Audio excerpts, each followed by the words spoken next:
Arrêtez de jouer petit, le podcast des thérapeutes qui savent que leur vie peut être plus grande. Bonjour et bienvenue à ce premier épisode de mon podcast Arrêtez de jouer petit.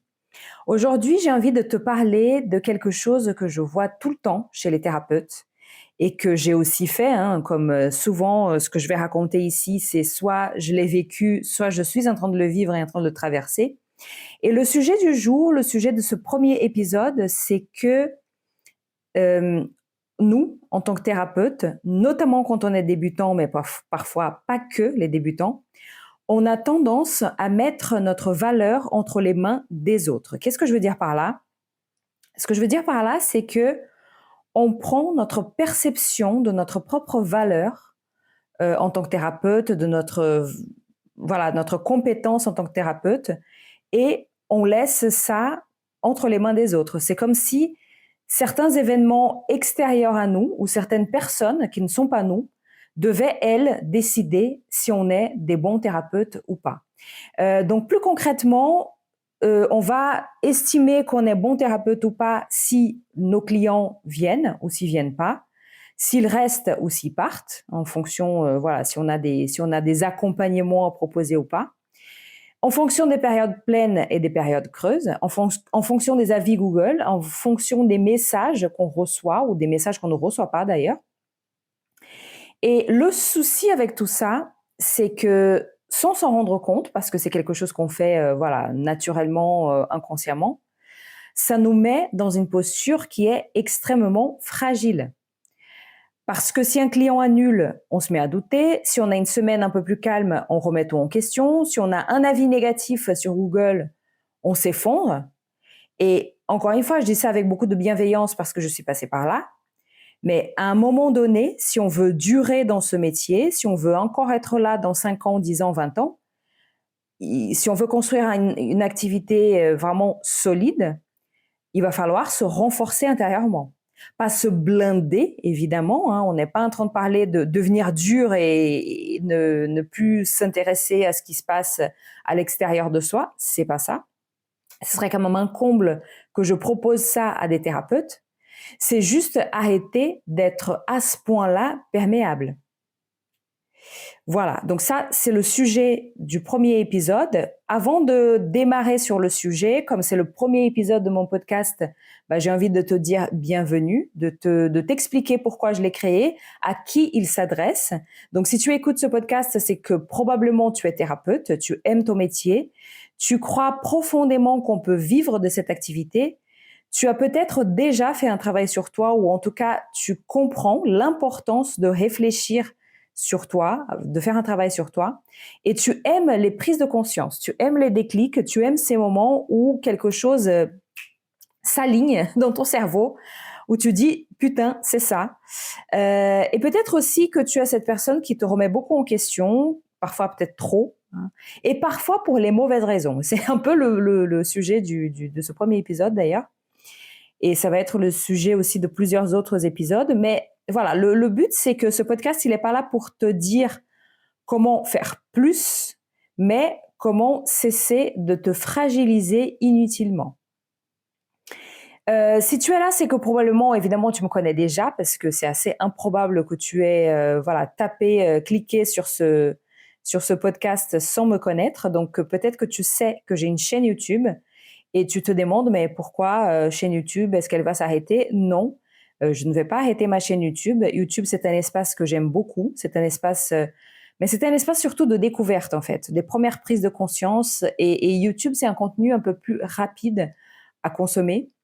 Et moi, personnellement, j'adore aller beaucoup plus loin. J'adore prendre un sujet, le décortiquer. J'adore comprendre ce qui se joue vraiment. Il y a ce qu'on me dit, il y a ce qu'on fait, et il y a toutes les raisons derrière qu'on voit pas et qu'on n'a pas envie de voir parfois. Et c'est ça qui me passionne. C'est un peu tout ce qu'il y a derrière. C'est rester avec une idée, se la retourner dans tous les sens, c'est laisser une prise de conscience infuser. Et je sais que je ne suis pas la seule. Ma vie a énormément avancé grâce à des vidéos YouTube que j'ai pu voir, à des formations que j'ai pu faire, parfois du contenu gratuit, hein, des podcasts, des livres, etc. Et j'adore ces moments où je me dis, mais putain, c'est vraiment ça. Ces moments où on a des gros déclics, hein. D'ailleurs, c'est pas pour rien que j'ai un canal Telegram qui s'appelle Déclics et des claques, hein, parce que vraiment, c'est quelque chose que j'aime profondément. Et justement, ce podcast, contrairement à YouTube, va être un endroit où je vais prendre plus le temps. Je vais prendre une idée et je vais aller beaucoup plus loin avec cette idée, avec ce thème. Beaucoup plus loin, ça veut dire beaucoup plus en profondeur. Et c'est vrai que YouTube s'y prête un peu moins à ces contenus plus longs, plus denses. En général, on va sur YouTube pour comprendre quelque chose, pour avoir des tutoriels, voilà. Le public qui va sur YouTube n'est pas forcément le public qui a envie d'avoir des gros déclics. Donc YouTube va rester là, mais ça va être un contenu un peu plus facile à consommer entre guillemets. Et si vous voulez plus de profondeur, le podcast va être l'endroit où on va intégrer tout ça. Voilà donc pourquoi les deux vont continuer d'exister. Et je te propose maintenant de revenir au sujet du jour qui est pourquoi est-ce qu'on donne, pourquoi est-ce qu'on livre notre valeur à l'extérieur. Donc, quand on est thérapeute, c'est extrêmement tentant de faire ça parce qu'on a un métier qui touche à l'humain. On l'a choisi pour ça d'ailleurs. On est des personnes qui avons une bonne qualité d'écoute. On est sensible, on veut bien faire, hein. Donc, c'est assez tentant de justement laisser l'extérieur décider qui on est, notre valeur. Mais le problème, c'est que le monde extérieur, par définition, est un endroit instable. La vie, c'est du mouvement, hein. Peut-être que tu as déjà entendu cette phrase. L'extérieur est forcément imprévisible, parfois injuste, parfois incohérent. Et le souci, et j'aime autant que tu l'intègres le plus vite possible, le plus tôt possible, que tu l'acceptes le plus tôt possible, c'est que tu peux être excellent dans ton métier et tu vas quand même avoir des périodes creuses, hein. C'est inhérent au métier en libéral. C'est comme ça que ça se passe. Tu peux être excellent dans ton métier, tu vas de temps en temps avoir des clients insatisfaits. Tu vas peut-être recevoir des critiques absurdes, hein. Là, en parlant de ça, il y a deux exemples qui me reviennent à l'esprit. Ça n'a rien à voir avec les thérapies, mais c'est pour te dire que de temps en temps, il y a des trucs voilà, qui nous dépassent complètement et qu'on ne peut pas contrôler. Récemment, je me suis inscrite dans une salle de sport. Et la salle de sport, bon, c'est une chaîne, hein, mais la salle précise dans laquelle je voulais aller avait une note de 3,8 sur Google. Et je trouvais que 3,8, c'est quand même pas beaucoup. Et j'ai commencé à lire les commentaires. Et en fait, dans les commentaires, il y avait beaucoup de très bons commentaires, mais il y avait deux commentaires qui ont attiré mon attention, qui étaient une personne qui mettait une mauvaise note à cette salle parce qu'il y a quand même des périodes d'affluence. Voilà, elle a mis une mauvaise note parce qu'il y a certains moments dans la journée où il y a du monde. Ce qui est, voilà. Qu'est-ce que ça dit sur la salle? Rien du tout. Et il y avait un autre commentaire aussi. Elle a mis une mauvaise note parce que parfois, ça sentait la transpiration. Voilà, dans une salle de sport. Donc, ce type de personne existe et ce type de personne va aller sur Google mettre des avis sur nous. Et on ne peut pas contrôler ça. Et ça ne dit absolument rien sur cette salle de sport. Un autre exemple aussi qui m'a marqué il y a quelques années, tellement c'est absurde, j'étais en train de chercher un appartement à louer sur Airbnb à Rio de Janeiro, hein. Donc si vous pouvez le situer, c'est une ville sous les tropiques, sous l'équateur. Il fait très chaud, enfin il fait chaud toute l'année. Et il y avait une personne qui mettait un mauvais avis sur un appartement parce qu'il n'y avait pas le chauffage. C'est un peu l'équivalent d'aller à Londres et de se plaindre d'un appartement où il n'y a pas la clim. Même à Paris, hein. Il n'y a pas parce qu'il n'y a pas. Ça fait pas partie du, voilà. Vous avez compris, enfin, c'est des exemples qui n'ont rien à voir avec notre métier, mais vous avez compris l'idée. Ça ne dit rien sur la qualité de cet appartement.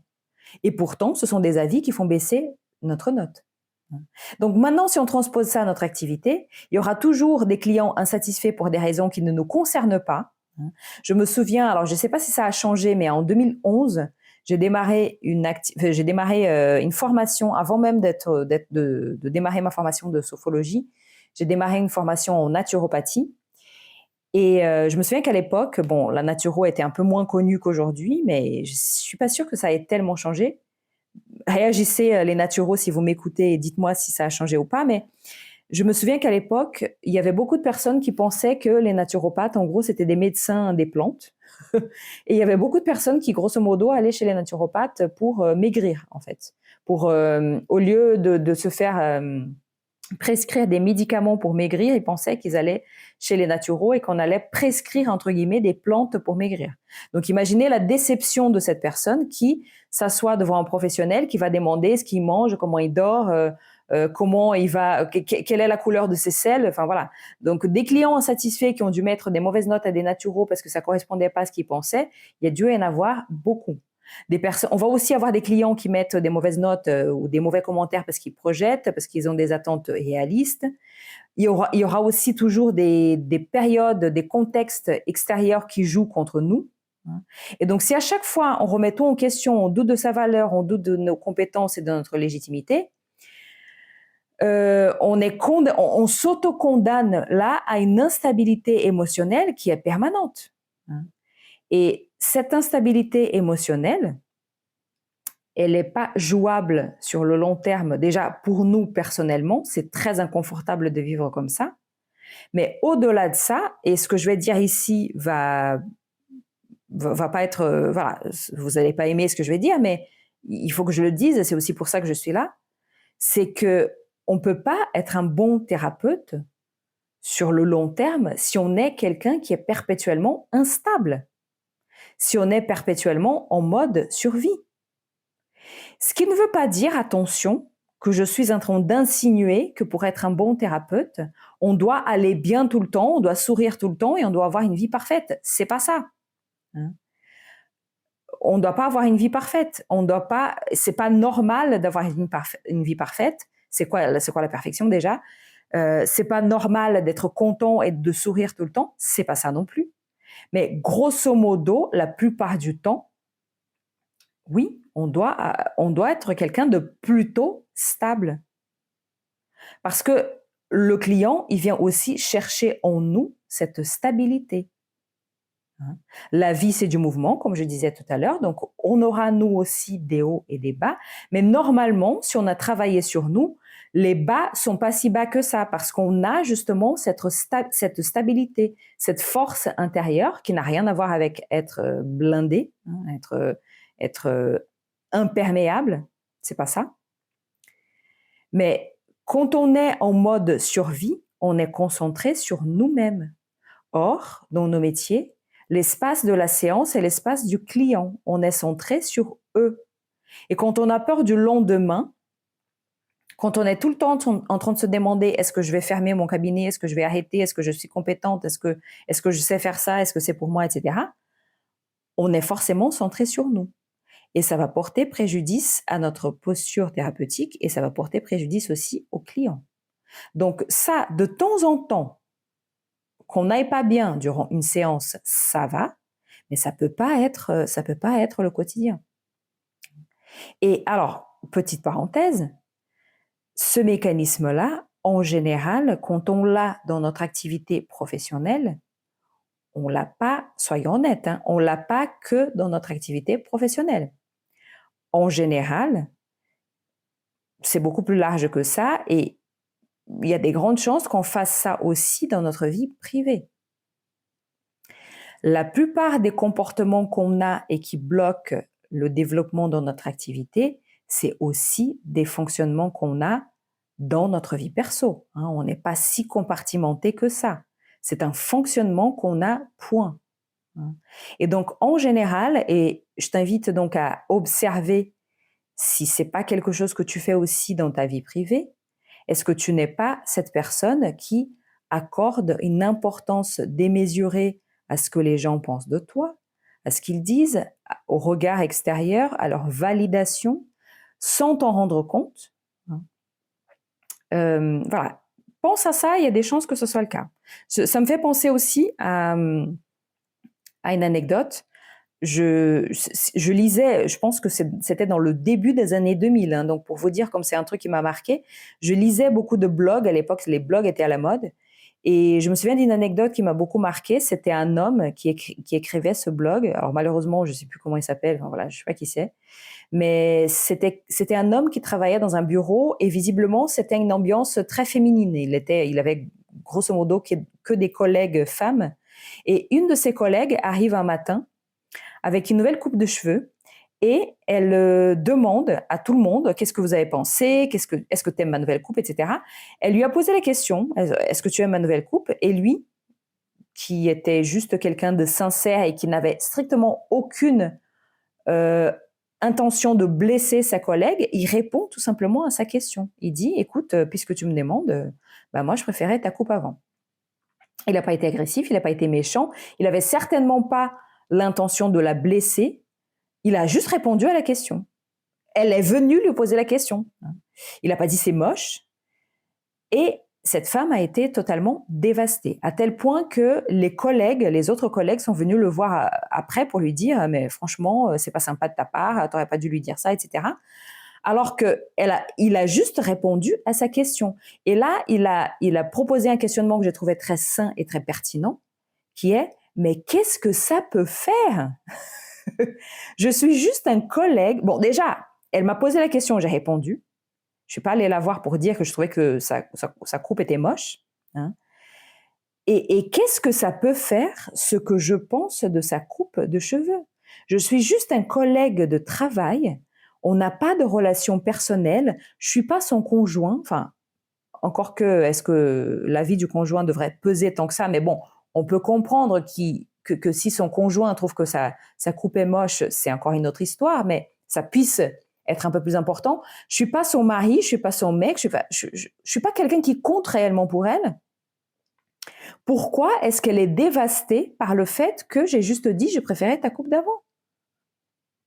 Pourquoi est-ce que l'avis de quelqu'un compte à ce point-là? Pourquoi est-ce qu'on donne autant de pouvoir à quelqu'un d'autre?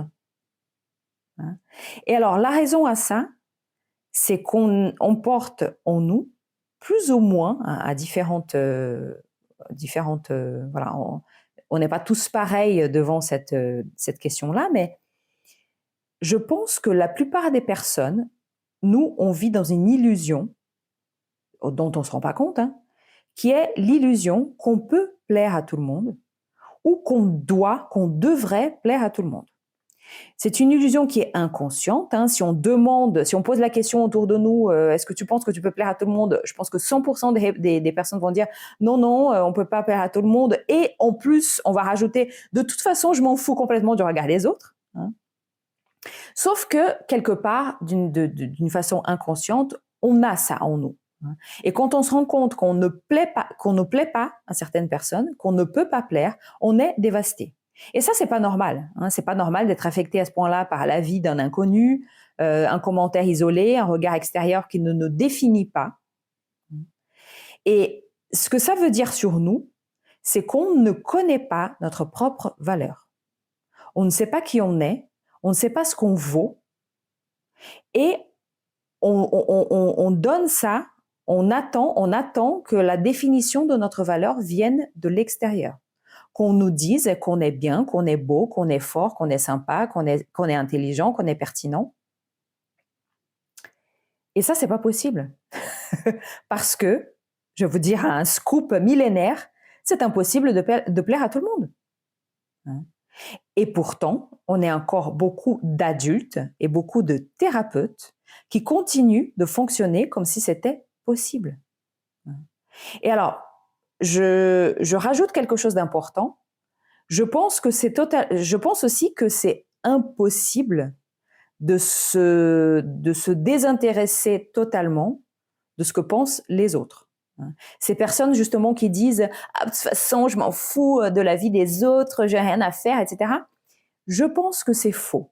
C'est impossible de totalement ne rien avoir à faire de la vie des autres. il y a quelque chose de normal de vouloir plaire, il y a quelque chose de normal de s'intéresser. On vit en société déjà, donc on vit en société et on s'est construit sous le regard des autres. À la base, quand on était un bébé, quand on était un nouveau-né, quand on était un enfant, on se construit et c'est normal de se construire sous le regard des autres. C'est nos parents, nos premiers miroirs, ils nous ont renvoyé justement l'image qu'ils avaient de nous et c'est ça qui nous a permis de construire notre identité. Donc, quelque part, il y a quelque chose de normal à ça, à attendre une certaine espèce de validation extérieure. Mais normalement, même s'il y a quelque chose de normal là-dedans, ça ne devrait pas prendre cette ampleur-là quand on est un adulte. Parce que normalement, quand on est un adulte, on sait qui on est, on connaît sa propre valeur et on devrait être capable de se donner cette validation à nous-mêmes. Hein? Donc, ok, c'est toujours plaisant, c'est toujours agréable que le monde nous confirme qu'on est bien, qu'on est sympa, qu'on est beau, qu'on est pertinent, qu'on est intelligent, mais on ne devrait pas dépendre du monde extérieur pour ça. Parce que je sais déjà qui je suis. Donc, quand le monde me dit quelque chose de sympa, je suis content, c'est plaisant, mais je le prends comme un cadeau. Je le prends pas comme de l'oxygène. Vous voyez, c'est très différent. Et aujourd'hui, et là, je vous parle de moi, je me sens comme ça. Je sens que je sais qui je suis, je sais ce que je vaux, et je ne suis pas quelqu'un de prétentieux pour autant. Ce n'est pas de la prétention. Je ne suis pas quelqu'un qui a le melon quand je dis ça. C'est juste que j'ai réussi à développer une confiance en moi qui est saine. Ma confiance en moi, elle n'est pas 100% inébranlable, c'est pas ça du tout. Mais il y a une grosse différence entre avoir confiance en soi la plupart du temps et douter de temps en temps et douter tout le temps. Le doute n'est pas mon état permanent. Je suis pas cette image, j'ai toujours cette image du sac en papier dans le vent, là, qui bouge au gré du vent. C'est pas, j'ai déjà été ce sac en plastique qui bouge au gré du vent. Aujourd'hui, je suis quelqu'un de beaucoup plus solide qui, de temps en temps, va me poser des questions. Mais c'est de temps en temps, c'est pas mon état permanent. Et c'est ça aussi que je souhaite à toutes les personnes qui m'écoutent. Donc aujourd'hui, si tu te reconnais dans cette personne qui est plutôt instable par rapport à ça, tu as deux options. Soit tu continues à te remettre en question à chaque fluctuation, soit tu cherches une validation constante, soit tu veux plaire à tout le monde, soit tu acceptes quelque chose de fondamental, tu dois te renforcer intérieurement. Encore une fois, je me répète, pas pour devenir quelqu'un de froid, de dur, mais pour devenir quelqu'un de stable. Parce que, je répète, il y aura toujours des périodes creuses, il y aura toujours des avis négatifs, il y aura toujours des gens insatisfaits. Donc la vraie question n'est pas comment je fais pour éviter ça, parce que tu ne peux pas éviter ça, et plutôt tu l'acceptes, mieux ce sera. Mais pour te demander, la vraie question c'est comment je reste stable quand ça arrive, parce que ça arrivera. Donc comment on se renforce vraiment ? On se renforce vraiment quand on change l'endroit à partir duquel on se définit. Je répète, on change l'endroit à partir duquel on se définit. Et on cesse de se définir à partir de l'extérieur. On cherche d'indexer, on arrête, d'indexer notre valeur sur le nombre de clients, le taux de remplissage de nos séances, de nos programmes, de nos séances collectives. On cesse d'indexer notre valeur par rapport au retour qu'on a, aux avis qu'on a, au nombre d'étoiles qu'on a dans Google, au nombre de messages qu'on reçoit ou qu'on ne reçoit pas, les likes, les commentaires, etc. Le renforcement, il commence quand on comprend quelque chose de fondamental, c'est que les avis extérieurs sont des informations. Je ne dis pas qu'il ne faut pas les prendre en considération du tout. Ce sont des informations, ce ne sont pas des verdicts. Un avis n'est pas un jugement sur ta valeur. Une période creuse n'est pas une preuve d'incompétence. Un client insatisfait n'est pas une vérité sur toi. Ce sont des faits, ce sont des informations dans un contexte donné. N'oublions pas que souvent il y a un contexte aussi. Et se renforcer, c'est apprendre à se désidentifier de ça. Ne plus confondre ce que je vis et ce que je vaux. Je répète, se renforcer, c'est apprendre à se désidentifier pour ne plus confondre ce que je vis et ce que je vaux. Et ça, c'est un vrai travail intérieur. Il y a quelque chose de fondamental à comprendre et pourtant on l'oublie souvent, c'est qu'une émotion, c'est pas qui on est. Une émotion, c'est quelque chose qu'on vit, c'est quelque chose qu'on éprouve.